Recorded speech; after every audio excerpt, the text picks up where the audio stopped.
Hello guys, it has been a while, but now I'm back with a new video about Evelynn. I have decided to create this one because she's one of the best actual champions to jungle with. But now, let's get started.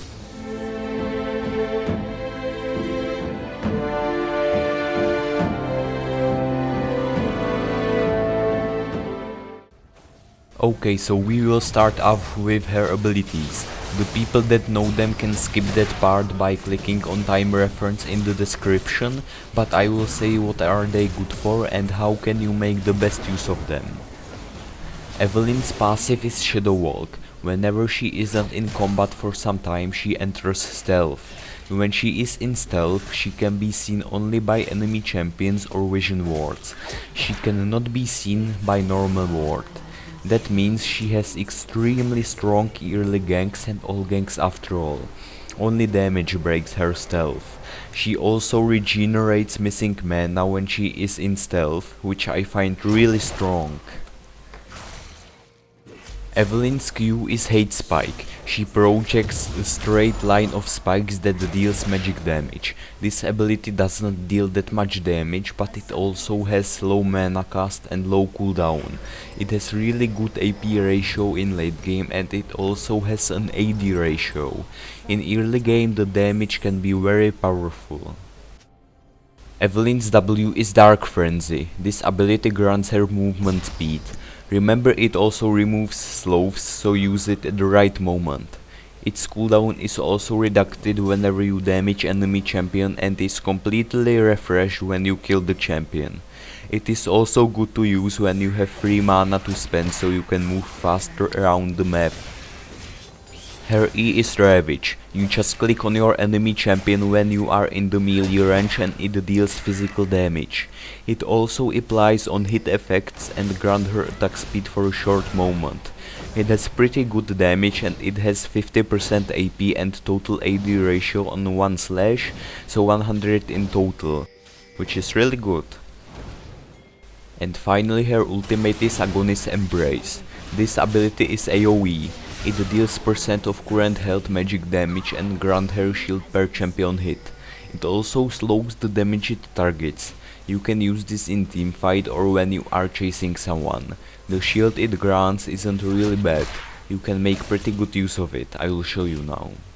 I must.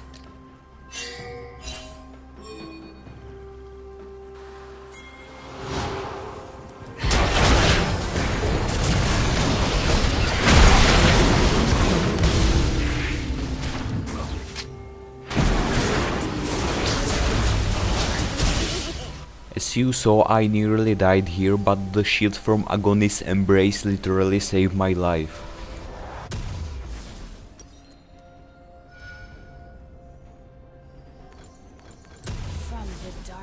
Okay, let's get to the build now. I will start out with the Masteries. Those aren't so difficult, just take Thunderlord's Decree for bigger burst.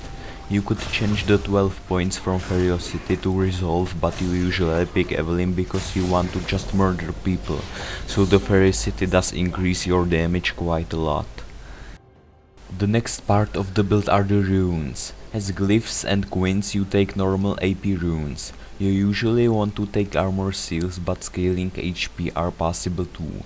I take 9 flat AD marks because of the Q and E AD ratio.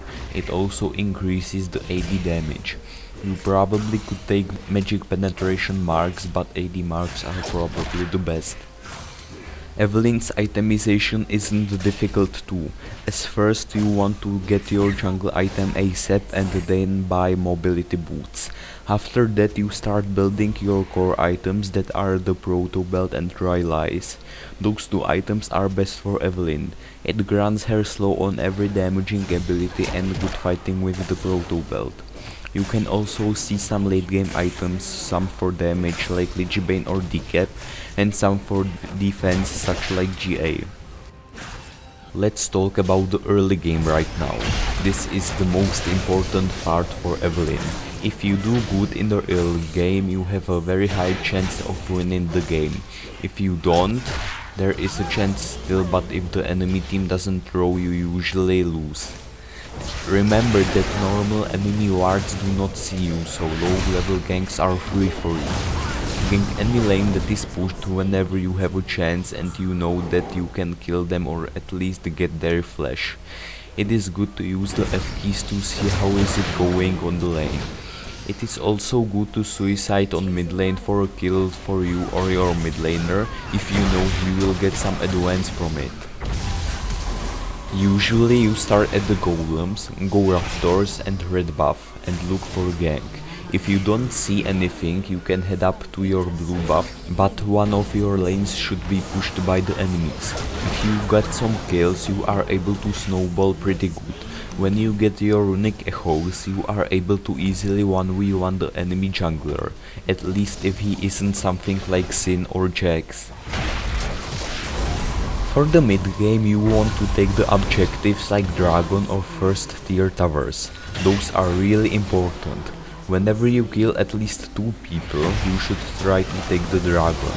Whenever you kill the most enemy team and you are grouped, instead of towers take baron. When you have baron, you should try to force some team fights because you are stronger than the enemy team. You can also get towers with it or siege the inhibitor. In teamfights, you want to use your ultimate on the most people of the enemy team. You can also use your proto belt to do some AoE damage to them. If you have someone who is engaging, you can go with him. Otherwise get up and wait for your team to do their job. You are not tanky enough. When the enemies are low, you can go back in and finish them. That's it for this video. If you enjoyed it, you can hit the like button. And if you would like to see more guides like this, you can subscribe. You can keep watching to see me finish this game.